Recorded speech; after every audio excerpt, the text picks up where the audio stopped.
Bienvenidos.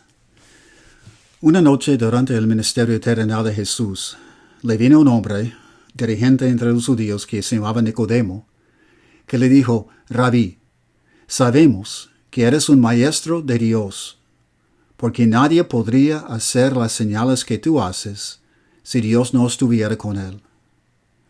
Así Nicodemo confesó su fe en Jesús, como el que había venido de Dios.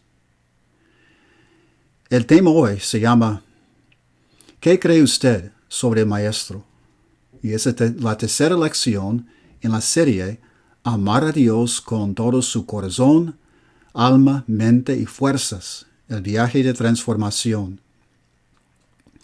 Y vimos la vez pasada, en el estudio anterior, que hay bastante prueba muy contundente que nos afirma que Dios existe, que debe haber un ser creativo, eterno, poderoso, que tiene una naturaleza distinta, divina, que ha sido el origen de todo.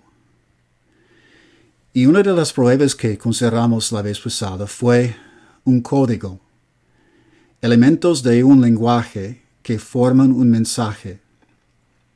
Sabrán ustedes que en la actualidad hay astrónomos que han instalado radiotelescopios en diferentes partes del mundo para detectar transmisiones de radio del espacio exterior, buscando vida, buscando seres inteligentes en otros planetas, en otras galaxias.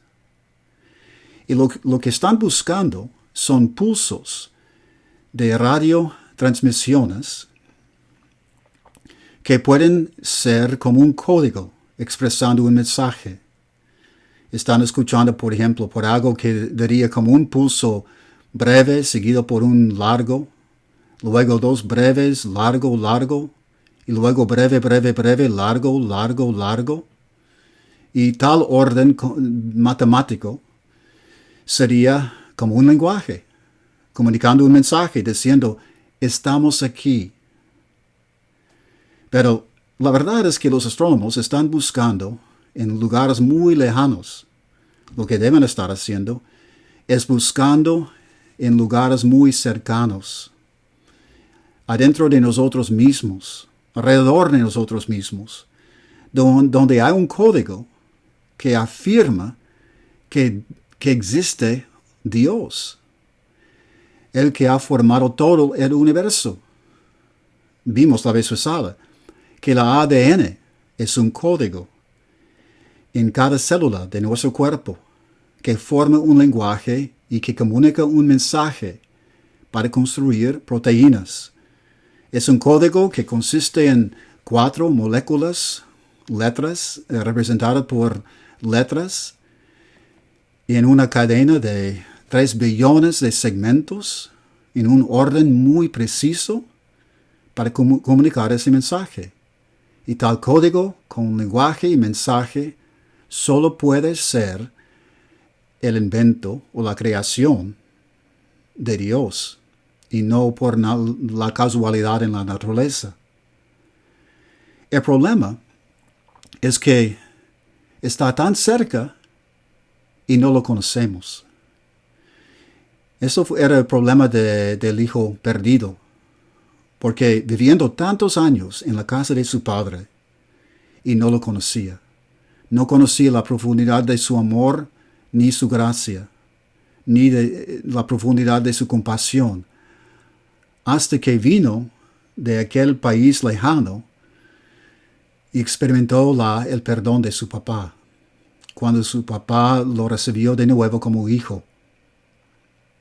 En ese momento, a través de la crisis que había experimentado, el hijo perdido llegó a conocer cómo era su padre, cómo era el carácter y el poder de su padre para perdonar.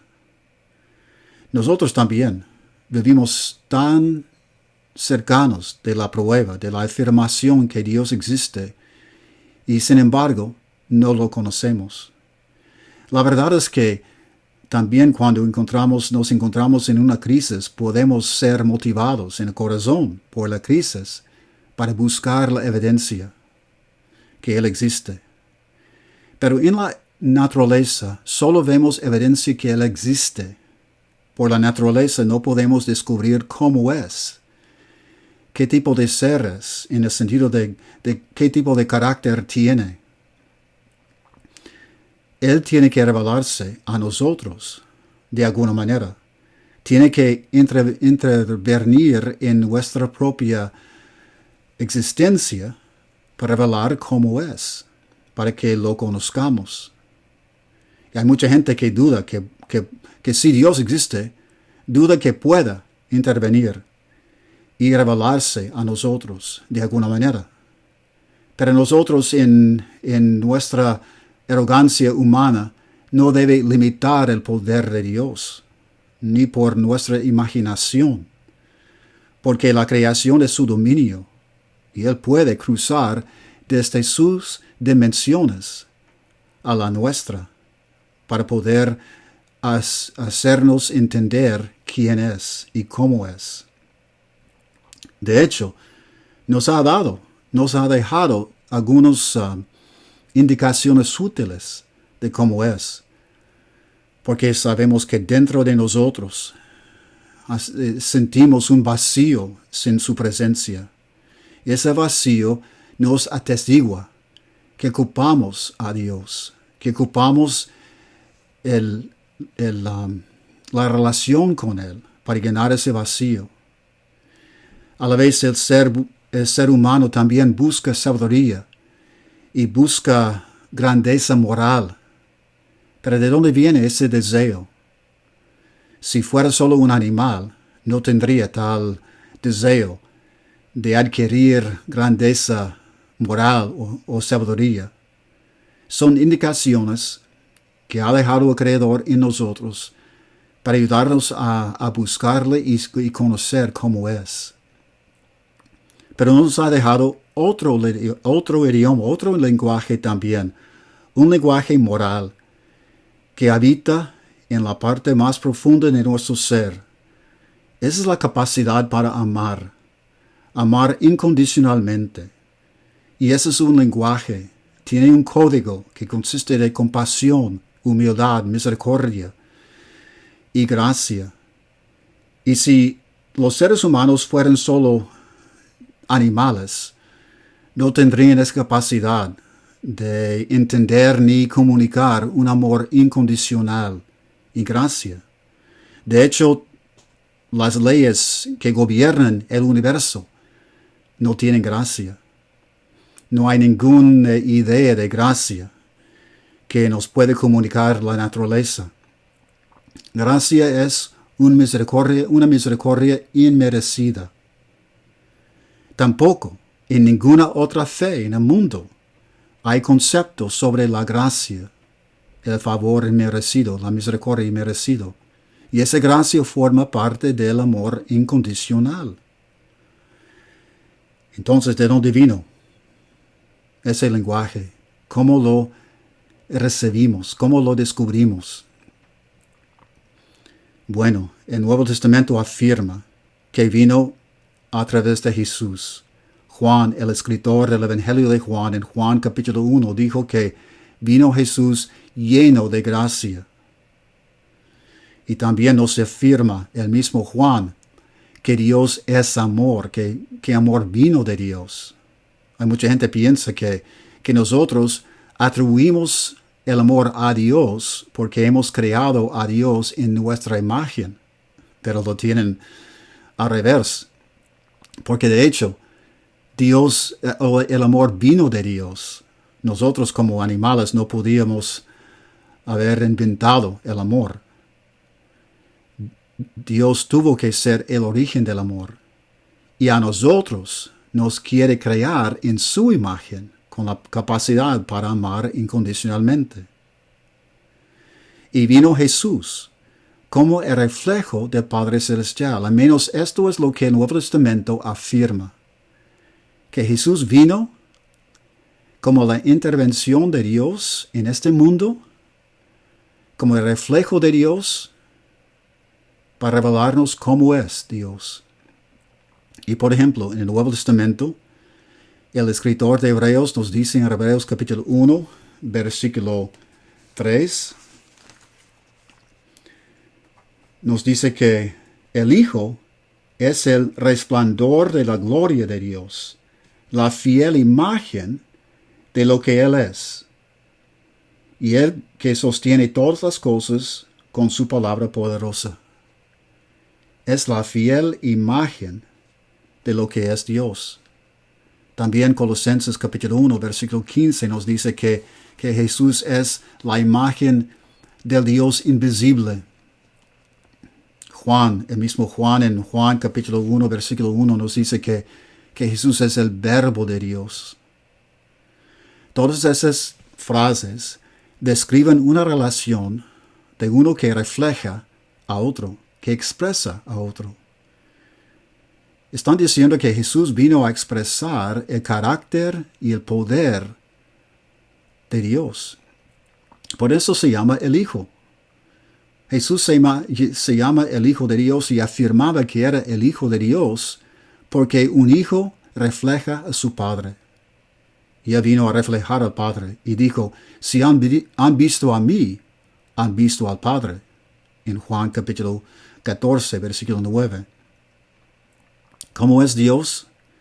El hombre ha creado muchas imágenes de Dios muy distintas. Incluso el famoso artista Michelangelo dibujó o pintó una imagen de Dios en el cielo de la Capilla Sixtina, representando a Dios como un ser humano, como un hombre viejo, con barba blanca y con un aspecto muy feroz.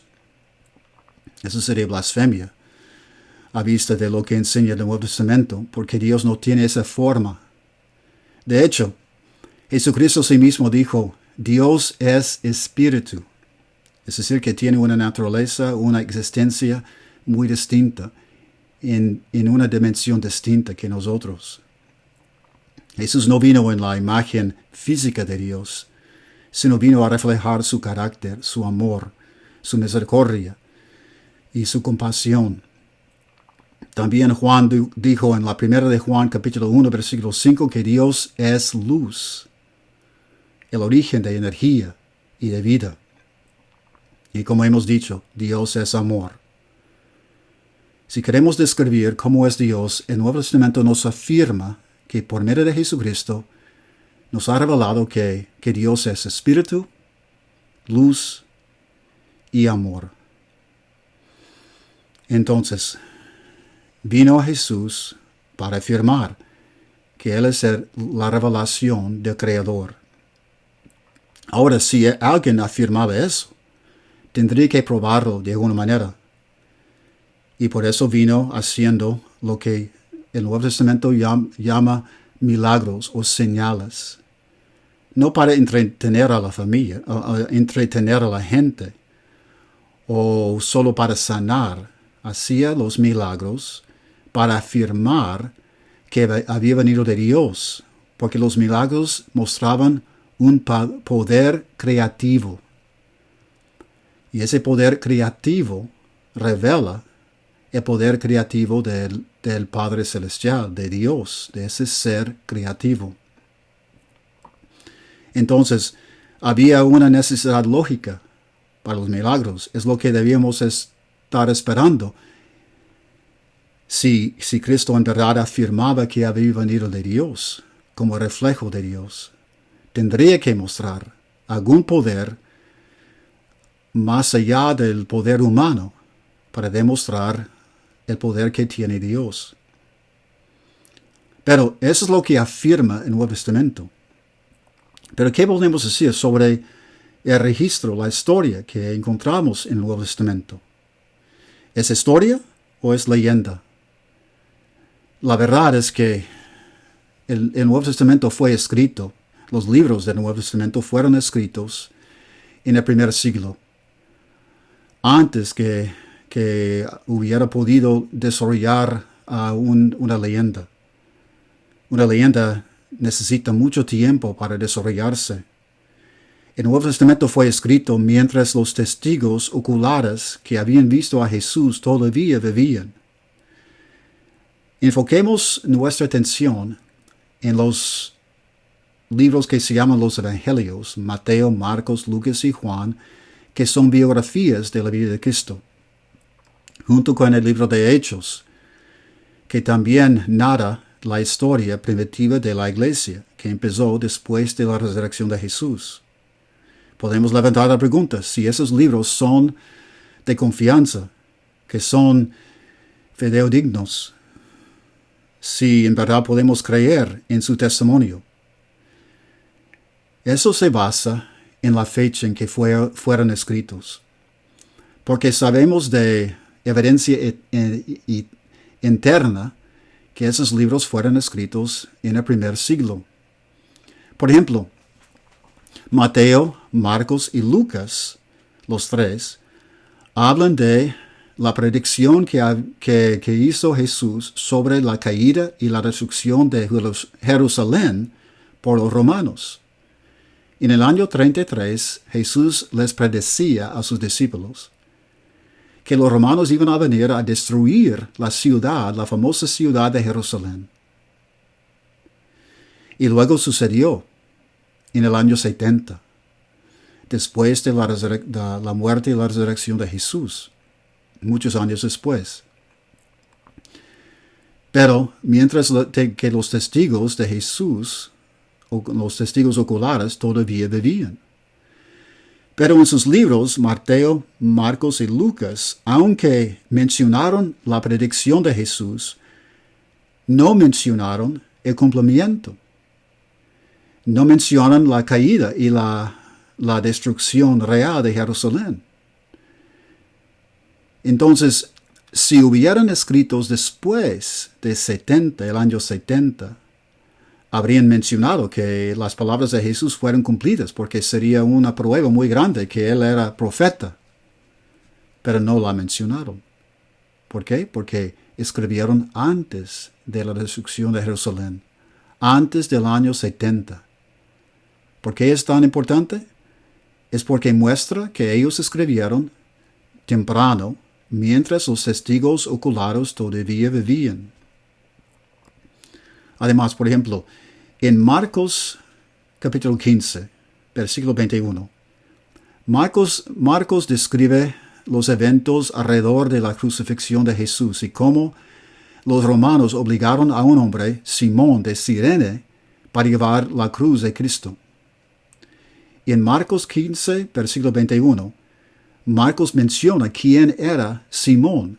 Dice que Simón era padre de Alejandro y Rufo. Pero ¿quiénes eran ellos? No sabemos, ¿verdad? No eran personas muy famosas en la historia. De hecho, eran personas que solo podían ser conocidos en el primer siglo. Indica que los lectores de Marcos debían haber conocido a Alejandro y Rufo para que tuviera sentido lo que decía Marcos. Es decir, que Marcos escribió muy temprano, en el primer siglo, mientras que los hijos de Simón todavía vivían. También el apóstol Pablo, que escribió varios libros del Nuevo Testamento, se refiere también a los libros del Evangelios. Y sabemos que Pablo escribió sus libros alrededor de 57 hasta 60, 62, 63. Entonces, muy tempranos.